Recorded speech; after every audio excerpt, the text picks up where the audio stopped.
protect GTB Bank because we have noticed a conspiracy. There was a conspiracy on Friday between GT Bank and whatsoever the government agency. We don't know whether it's DSS, EFCC, although many have opinion that VDBs EFCC has detained VDM, but up to now there was no press statement, there was no press release, there was no statement from either DSS or EFCC, whether EFCC is in their custody or not. What we've been hearing is rumor, and at the same time, the manner in which VDM was kidnapped, because VDM was not arrested. There's no way you come to arrest somebody, a Nigerian citizen, in fact, so popular like VDM, without any arrest warrant, no invitation, no text message, and you came to smuggle him inside vehicle. If that thing wouldn't have casted, then VDM maybe wouldn't have been alive today. They came to kidnap VDM, and we knew that these people are government officials because there are people who don't want progress in this country. There are people who don't want goodness in this country. There are people who don't love the youth, and we know them. They are the enemies of youth. GTB has conspired with government agency to eliminate VDM on Friday. They should just make sure that that conspiracy is reversed in order for them to free VDM. That's why we are here. We are here in respect of VDM kidnapped. He was kidnapped on the 2nd of May, and we are demanding immediate release of VDM. VDM is not a criminal. If GTB or the federal government feel that he has committed any offense, they have all the time, all the apparatus to invite him or to call him. Yes. Not to kidnap him at this very point. Like a town. So what we are demanding for unconditional release of VDM. Nothing but that is it. The government have refused to issue any statement, not even the EFCC.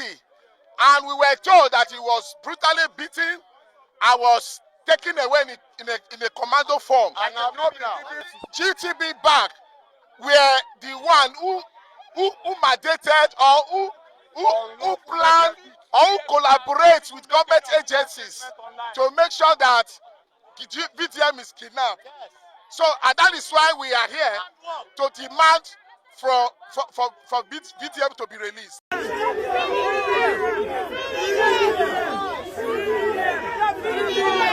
Free VDM! Free VDM! Free VDM! Free VDM!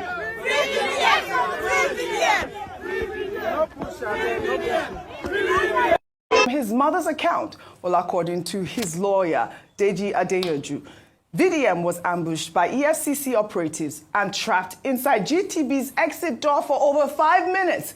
A move, he claims, was a deliberate ploy to allow the anti-graft officers to effect his arrest. Many Nigerians, including VDM's brother, Mark Vincent Oshe, have accused the bank of complicity in the arrest and called for a boycott of the bank. Everybody have been saying, come out and protest, come out and protest. Definitely, we are coming out on Monday. I'm not going to lie to you. We are coming out on Monday. We are coming out, me, myself, my family. I, Mark Vincent, I'm coming to GT Bank, Area 3 branch on Monday to withdraw my money, my small money I get with now. I'm going to withdraw my money. I'm going to make sure my family members withdraw their money. I'm going to make sure every Ratel withdraw their money from GTB Bank. We are not coming to fight you people, but we are coming out in mass, believe me. We are coming out in mass. We are not coming to play with you people. We are coming to do business on your ground. We are coming to take what is rightfully ours, which is our money. Well, GT Bank, you have done well. Now, let's play your game. We are not going to do the usual protest whereby everybody to come outside the shower because we don't already know how those things they end. In the end, now we're going to suffer. They're going to arrest people. Now we're going to send people, they're going to spoil the protest for us. But we're not about that, man. We are now wise. You get, we have knowledge, which is our own power too now. We are going to come and we are going to withdraw our money. Peacefully, GT Bank, if you like, close, if you like, no close. But believe me, from Monday till the end of next week, back-to-back withdrawal. No worry. That's our business now. We don't come for now. According to the Chief Communication Officer of GT Bank, Oyinde Adegite, VDM posted on his social media pages that he was visiting GT Bank branch in Garki to resolve the alleged issue with his mother's account. He concluded his business successfully and left our branch, as seen in the CCTV footage. As you can see here, his subsequent arrest is unrelated to his visit to the bank branch in Garki. We saw this footage. So eventually, VDM was not apprehended at GT Bank premises. So everybody can rest now and stop accusing the bank that knows nothing about it. It is the EFCC and not the bank. VDM has been making videos about them. I think it's because of the video they apprehended him. Meanwhile, Deji Adeyoju has threatened to take legal actions against the EFCC and GT Bank for the alleged inhumane treatment meted out to his clients. In a preliminary statement, VDM's legal team stated that their client and his associate, CPAC, were forcefully arrested at gunpoint outside a GT Bank in the presence of VDM's mother. They were allegedly beaten while blindfolded, labeled as bandits, and threatened. The legal team visited the EFCC and was shown an arrest warrant for VDM on allegations of cyber stalking issued by a magistrate in Wuse Zone 2. However, no formal charge or allegation was disclosed against VDM's associate, CPAC. In the meantime, social media have been awash with reactions to VDM's arrest, with many, including musicians Seun Kuti and Davido, demanding his release. Also, videos of foreigners calling out the EFCC and the federal government of Nigeria over his arrest have since gone viral. Let's take a look. Hello, EFCC. This is a serious warning, and I hope you guys listen very well. You cannot arrest Very Dark Man, a freedom fighter, like a Tories leader. You guys should free Very Dark Man within the next 48 hours. I heard my brother, Very Dark Man, has been arrested by EFCC, like all brothers. Ross is very angry because he's a good person. And it's not just empty talking. Let me tell you how I got to know Very Dark Man. There was a Tanzanian named Peter who took Ross issues, was 1 million in cash, and he tried to cheat me. Nigeria's brothers told me to seek VDM's help. I just messaged my problem to VDM, and the next day, he make a video to expose it. Later, Ross get a little money back. He was willing to help a stranger, Chinese, without any reward. So Ross says he's a good person, and impossible to have done anything illegal. So I want to say to the Nigeria government, so I think you arrested VDM because he often speaks out on those public issues. You cannot solve the problem. So you choose to silence those who racism. Isn't that shameless? Nigeria brothers, please share this video and leave your supportive comments. Tell the government that it's a democratic and a free country. It should tolerate critical voice because all Nigeria wants their country to become better and stronger. Please release VDM immediately. All right. The hashtag free VDM. Rufai, all loud gone. What is going on with the EFCC at this point? Let me go back historically. Yesterday, I was watching a documentary of Stalin, Russia, where people that didn't align were taken, were sent up to gulags, were sent up to concentration places. And I also remember the history of the Gestapo.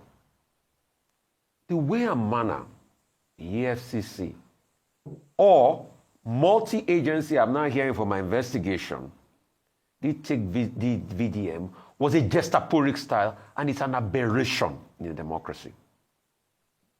If you claim that you have petitions written against him, it is not you that you are the judge, executioner, and everything in the case. You let him have his day in courts. Today, you have violated his rights. You've kept him on there. I know some people will come and quote Akja. You've kept him on there for all these hours, passing the threshold of keeping people before you charge him to court. Till today, we've not had an official message out by the EFCC, which from my investigation, I discovered that it's a joint security body thing. Yes. It's not only the EFCC. and you were taken in that manner, blindfolded, pushed into a car in a gestaporic style. We want to believe Nigeria is a democracy, but we don't believe so sometimes. We want to believe that the days of Abacha is long over, but we don't believe so sometimes. Because those days of Abacha was the days of rage in this country, where you watch what you said. But we don't believe so because of what is happening in this country as we speak. Like Africa, China, say, rich man, not wasting money. They're not going to see him face for crime fighter. If you have petition written against the man, call the man forward to come and accept his petition. Why arresting him in that style? Until today, after many hours, the EFCC nor any government agency have not issued a statement. Yes, we've reached out to them. We have a right to hear from them. I have also reached out to the people I know in the EFCC. Yes. They've not issued a statement today. They've not issued a statement till now. So it is a very sad one for Nigeria. And the question is VDM today, who is next? When are they going to do right? In this is a country, we see how people violate the law and they move off. It's in this country we had Yaya Bello that could resist arrest. We are not saying please don't investigate him based on petitions written. All we are saying is do it in a clean way. That's it. And let the rule of law take its course. Let him have his day in court. On the issue of VDM's arrest, Peter Obi wrote in part, the arrest of Martin Vincent Osher, popularly known as Very Dark Man, though perhaps within the legal rights of security agencies, was carried out in a manner that left many Nigerians unsettled. One cannot help but ask, was it impossible to invite Mr. Osher in a civil, transparent, and legal manner? Will that not have spared Nigerians, GT Bank, and our national image the unnecessary shame and losses we now witness? Similarly, troubling are the allegations surrounding the so-called adoption of the NAN's president. If true, it raises critical questions about the independence of student leadership and subtle erosion of young voices in our democracy. Nigeria's youth should not feel coerced, silenced, or absorbed into political agendas that do not reflect their will. The opposition of young voices, whether through force, patronage, or intimidation, is a dangerous path that we must not normalize. And that is quite apt. I thought